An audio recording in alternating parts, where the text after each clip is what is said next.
All right. So, hi, I'm David Huang, member of the Teen Advisory Board with Howard County Library System, and today I'm going to go through an introduction into linear functions.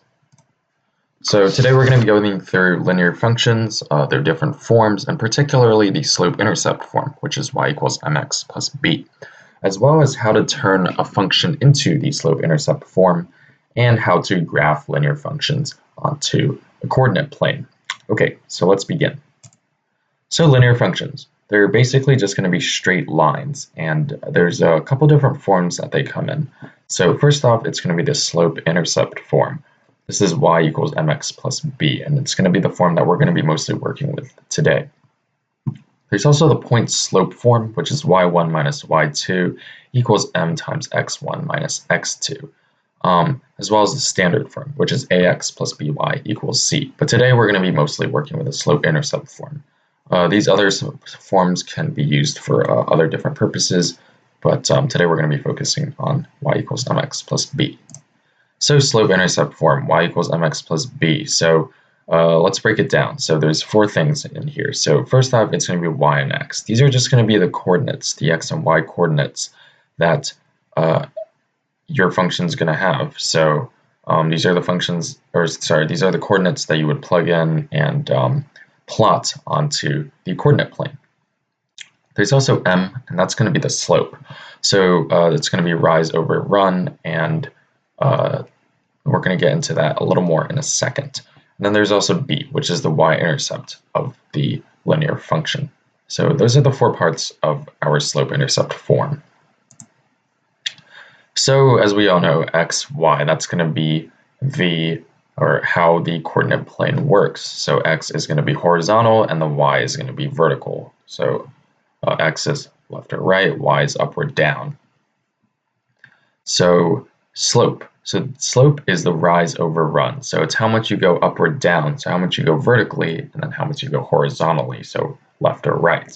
So if I had a slope of 2, 3, or 2 over 3, then it would be a rise of 1, 2 for every run of 3. So you would go up 2 for every 3 you go to the right.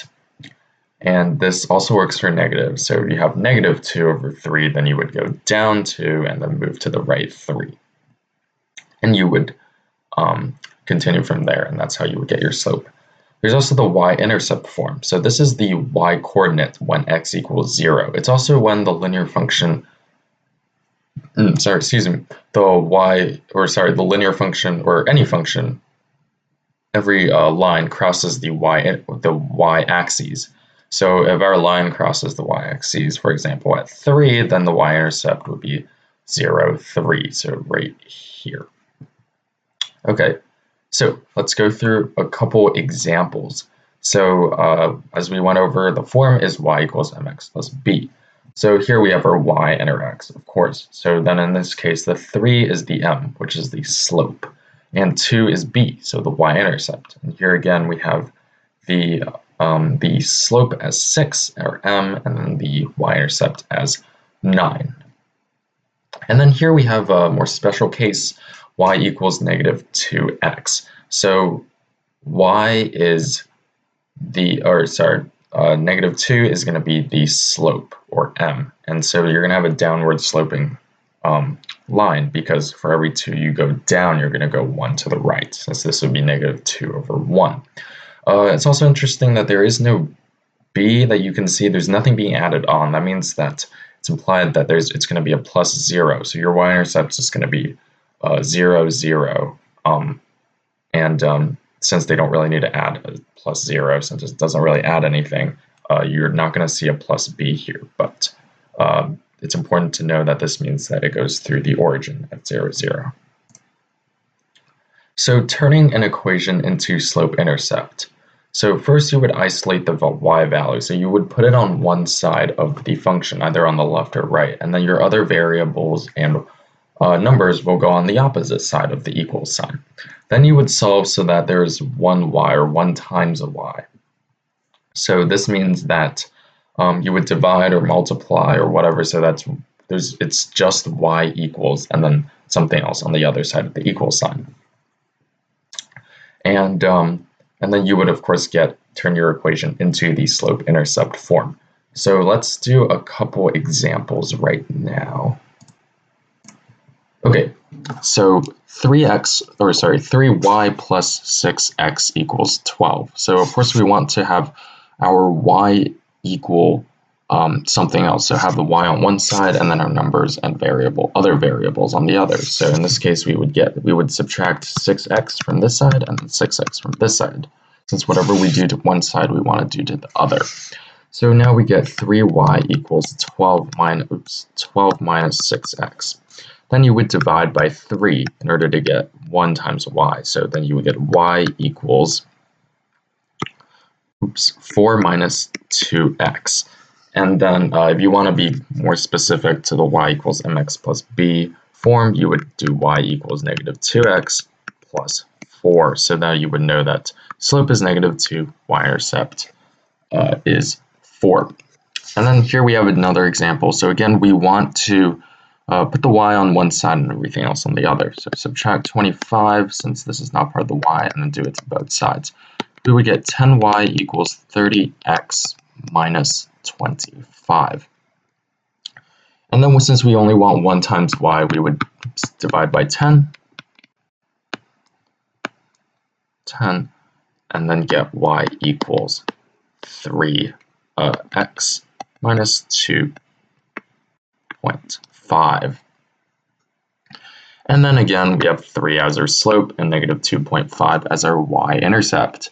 And then again, another example, here we have the same thing. This time we wanted to subtract the x from both sides to get it on one side only. We get 9y equals 12 minus 3x. And you can obviously change this to 9y equals negative 3x plus 12 to keep it more in line with the y equals mx plus b. And then you would simply divide by 9, so that it's 1 times y, and you would get y equals negative 1/3 x plus 4 over 3. Let's scroll down a little bit. Here we go. Again, negative 1 over 3 as our slope and 4 over 3 as our y-intercept. So this is how you would turn another function or an equation into the slope-intercept form. So let's go back to our PowerPoint. So now plotting onto a graph. So you would plot the coordinates by plugging in x usually, and then you would solve for whatever equation you're getting, and that would equal the y. So then you would plot it onto x and the y. And then you would connect the dots that you've drawn, usually 2 or 3, and to get your linear line, it's going to be a straight line, so it's not going to really change even if you don't plot every single x. So let's do some practice, and let's go over to here and then here. So y equals x. So first we would plug in our any x coordinate really that we can think of. Usually you would probably do like 0 and then 1 and 2 or something close to whatever graph you're graphing. So you would have x equals 0, so 0, and then, well, if you plug in 0, y equals 0, well then it's going to be at, oops, let me switch to brush, 0. And then let's say x equals 1. Well, you plug 1 in here, replace the x with a 1, you would get y equals 1. So we know that y equals 1. And then this pattern goes on. So if you plug in a 2, then y equals 2. 2, 2. And then you get a straight line here. And that's how y equals x is going to look. A straight linear line. And then we can do some other examples. Sorry, I don't think that is a 7x plus 2. It's a little old. 2x plus 2, so that should be a 2. Here we go. Y equals 2x plus 2. Again, let's say the origin, 0. X equals 0. Well, we plug in 0. 2 times 0 is 0 plus 2. Well, that's 2. So y equals 2. We can also get at that since our b is equal to 2, that means that our y-intercept is also going to be 2. So it's going to be 0, 2. We can derive from there as well. And then let's say x equals 1. Well, when x equals 1 times 2, that's going to be 2 plus 2, so 4. So when we plug in x equals 1, we're going to get 1, 4. And then let's choose, say, negative 1, x equals negative 1. Well, negative 1 times 2 is negative 2 plus 2. That's going to be negative 2 plus 2, cancel out, equals 0. So y equals 0. So then we would plug in negative 1, 0. And then we can connect the dots. Yeah, that's not very good. Yeah, and then you would usually do this with a ruler, of course, and you would get something like this. So here, another straight line that you would connect the dots with. And then finally, let's look at this last example. Here we have a negative 3, so our slope is going to be negative. So let's do x equals 0. Well, 0 times negative 3, 0 plus 4 is going to be y equals 4. And then we can do 1, negative 3 plus 4 is negative. It's going to be positive 1. And then let's do negative 1. So 3 plus 4, that's going to equal 7. So negative 1, 7 right here. And then you would connect the dots, of course. And you can always, okay, that's really bad. You can connect the dots, and then you can always do more, plot more points if you think you need to do that. Or we're just going to do 3 for this example. So that's how you would basically plot onto the y equals, or plot a linear function with the y equals mx plus b function. So let's go back to our PowerPoint. So I think we'll end here with one notable linear function, which is y equals 3. So you'll notice that there is no slope, or is the x missing, or what's going on here? So in this case, the slope is going to be 0, so 0x, so there's no need to include it, sort of like when the y-intercept is also 0. So in this case, all you have is the y-intercept, or the b, basically. So in this case, it means that it's basically saying that for whatever x value, the y value is always going to be 3. And this applies for any number. So if it were, say, 10, y equals 10, then for every x value, it's always going to be 10. So it's just going to be a horizontal line at whatever y value this specifies. So if you ever see one of these, it's just going to be a straight line, and you would just draw a straight line wherever the y, or the horizontal line, or wherever the y is. So that's our one notable exception here, even if you would call this an exception. So that's the end of our lesson today. So today we went over linear functions, slope-intercept form, how to turn functions into the slope-intercept form, and then how to graph linear functions. I hope this was educational and informative, and I hope to see you next time, and I hope this was helpful. Thank you.